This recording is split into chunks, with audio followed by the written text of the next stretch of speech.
کو رہنے دے بچوں کو جدھر تھے یار.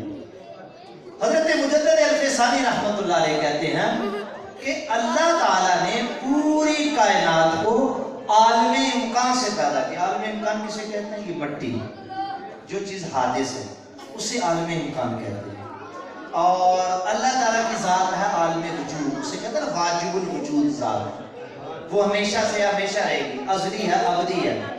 تو کب باقی سارے جہان کو اللہ نے عالم امکان سے پیدا کیا، لیکن جو میرے مصطفیٰ کریم ہیں ان کی تخلیق اللہ تعالیٰ نے عالم امکان سے نہیں کی. کہاں سے کی؟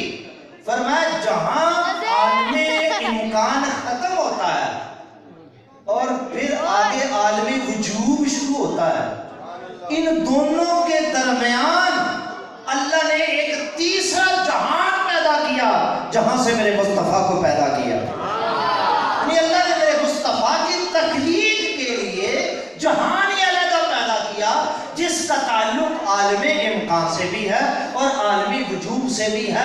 اس کی ریزن کیا تھی، وجہ کیا تھی؟ دونوں جہانوں سے آپ کا تعلق کیوں کیا؟ اس لیے کہ عالم وجوب کے جلوے بھی ہے، عالم امکان کا رنگ بھی ہے. یہ ایسا اس لیے کیا کہ اللہ کی ذات سراپا نور ہے، اللہ کی ذات سراپا نور ہے، اللہ کا کلام بھی سراپا نور ہے، اور ہم سراپا حادث ہے. ہم ممکن ہیں، ہم اللہ کے نور کو برداشت نہیں کر سکتے، ہم میں یہ طاقت نہیں ہے. نور بہت بھاری ہے، وزنی ہے، دیکھنے میں کچھ نہیں ہوتا لیکن وزن بڑا ہے، یقین نہیں آتا. رب کا قرآن سناتا ہوں، اللہ فرماتا لو انزلنا ھذا القرآن علی جبل لرأیتہ خاشعا متصدعا من خشیۃ اللہ. اللہ فرماتا اگر ہم یہ قرآن پہاڑوں پر نازل کر دیتے تو وہ پہاڑ ریزہ ریزہ ہو جاتے، وہ قرآن کے نور کو برداشت نہ کر پاتے. تو اللہ کا نور ہم برداشت نہیں کر سکتے تھے تو پھر اللہ کا فیض ہم تک کیسے پہنچتا؟ اس لیے اللہ رب العزت نے میرے مصطفیٰ کی تخلیق ایک تیسرے جہان سے کی جس کا تعلق ایک طرف عالم وجود سے ہے. عالم وجود سے تعلق ہونے کی وجہ سے میرے مصطفیٰ اللہ سے نور لے لیتے ہیں، فیض لے لیتے ہیں، اور ادھر دوسرا تعلق میرے مصطفیٰ کا عالم کے مقام سے ہے. عالم امکان سے تعلق ہونے کی وجہ سے وہ نور مصطفیٰ ہم تک پہنچا دیتے ہیں. اسی لیے اللہ نے کہا وَيُعَلِّمُهُمُ الْكِتَابَ وَالْحِكْمَةَ، یہ نبی تمہیں کتاب و حکمت کی تعلیم دیتے ہیں.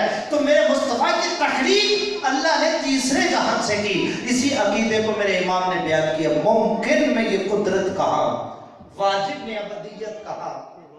ممکن میں یہ قدرت کہا، واجب میں ابدیت کہا. حیران ہوں، یہ بھی ہے خطا، یہ بھی نہیں وہ بھی نہیں. اللہ حضرت کہتے ہیں میں مصطفیٰ کریم کو کیا کہوں؟ میں ممکن بھی نہیں کہہ سکتا، میں واجب بھی نہیں کہہ سکتا.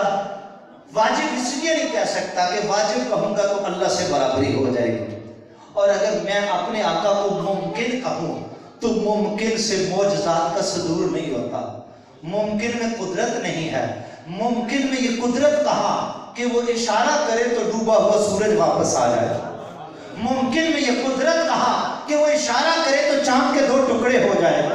ممکن میں یہ قدرت کہا کہ ان کی انگلیوں سے پانی کے چشمے جاری ہو جائے.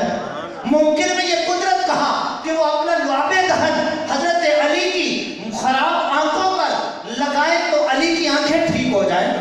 ممکن میں یہ قدرت کہا کہ وہ حضرت قتادہ کی آنکھ کا ڈیلا باہر نکلا ہوا ہاتھ میں رکھے ہوئے ڈیلے پر لعاب دہن لگا کر ڈیلا اندر رکھیں تو آنکھ ٹھیک ہو جائے.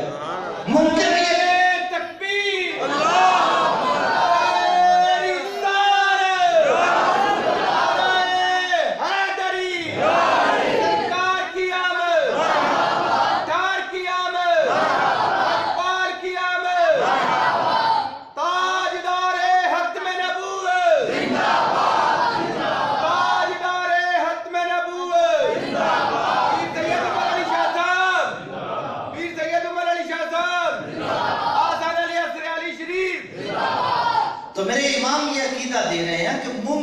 میں یہ قدرت کہا کہ وہ اپنا لعاب عبداللہ ابن عتیق کی ٹوٹی ہوئی پنڈلی پر لگائیں تو پنڈلی ٹھیک ہو جائے.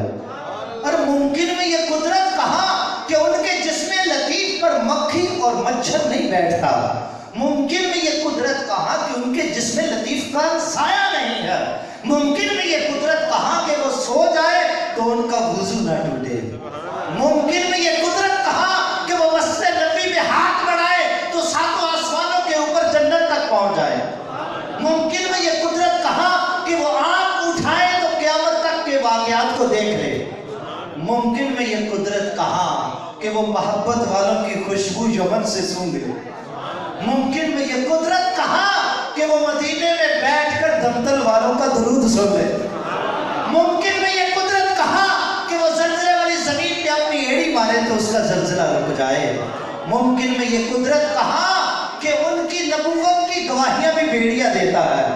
ممکن میں یہ قدرت کہاں کہ ابو جہل کی مٹھی میں کنکریاں بھی ان کا کلمہ پڑھ لیتی ہے. ممکن میں یہ قدرت کہاں کہ درخت ان کو چل کر سجدے کرتے ہیں. ممکن میں یہ قدرت کہاں کہ پتھر ان کو سلامی کے نذرانے پیش کرتے ہیں. اس لیے اعلیٰ حضرت کہتے ہیں ممکن میں یہ قدرت کہاں، واجب میں ابدیت کہاں. ہے نہ ہوں یہ بھی ہے خطا، یہ بھی نہیں وہ بھی نہیں. بلبل نے گل ان کو کہا، قمری نے سروے جاں فضا حیرت میں جھنجھلا کر کہا یہ بھی نہیں وہ بھی نہیں. خورشید تھا کس زور پر کیا بڑھ کے چمکا تھا قمر، بے پردہ جب وہ روح ہوا یہ بھی نہیں وہ بھی نہیں. اس لیے اللہ نے میرے مصطفیٰ کی تخلیق اس جہاں سے کی جس جہاں سے کائنات میں کسی کو پیدا نہیں کیا. میں اور آپ حضور کی کیا شان بیان کر سکتے ہیں؟ میں اور آقا کی عظمتیں کیا بیان کر سکتے ہیں؟ وہ ابو بکر صدیق جو دن رات حضور کے ساتھ رہنے والے ہیں، جو سفر میں بھی حضور کے ساتھ تھے، حضر میں بھی حضور کے ساتھ تھے، جو مزار میں بھی حضور کے ساتھ ہے، حشر میں بھی حضور کے ساتھ ہوں گے، قبر سے اٹھنے میں بھی حضور کے ساتھ ہوں گے، جنت میں داخلے میں بھی حضور کے ساتھ ہوں گے. حضور فرماتا انا اول من یفتح القبر، فرمایا سب سے پہلے میری قبر کو کھولا جائے گا اور میری دائیں طرف سب سے پہلے ابو بکر صدیق اٹھیں گے، بائیں طرف عمر فاروق اٹھیں گے، پھر پیچھے دیگر اصحاب ہوں گے.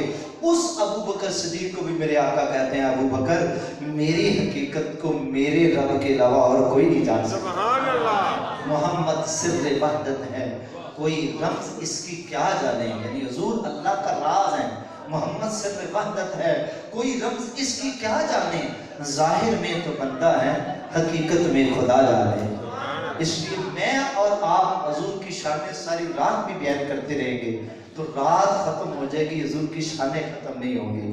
بلکہ اگر پوری دنیا کے سمندروں کی سیاہی بنا لی جائے اور دنیا کے تمام درختوں کی کلمیں بنا لی جائیں، کروڑوں سیرت نگاروں کو اکٹھا کر لیا جائے اور ان کو کہا جائے حضور کی سیرت لکھو، میرا وجدان یہ کہتا ہے سمندروں کی سیاہیاں ختم ہو جائیں گی اور دنیا کے درختوں کی کلمیں ختم ہو جائیں گی، کروڑوں کعبے ختم ہو جائیں گے، لیکن میرے مصطفیٰ کی سیرت کا ایک باب بھی پورا نہیں ہوگا.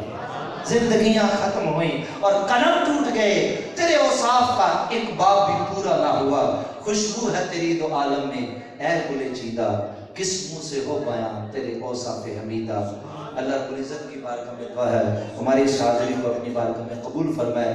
جتنے بھی دوست احباب نے حضور کی محفل میلاد کو سجانے کے لیے کاوشیں کی اللہ قبول فرمائے. آمین بجاہ نبی الامین وما علیہ الا اللہ. جزاک اللہ. ماشاءاللہ حضرت صاحب دے بیان دے دوران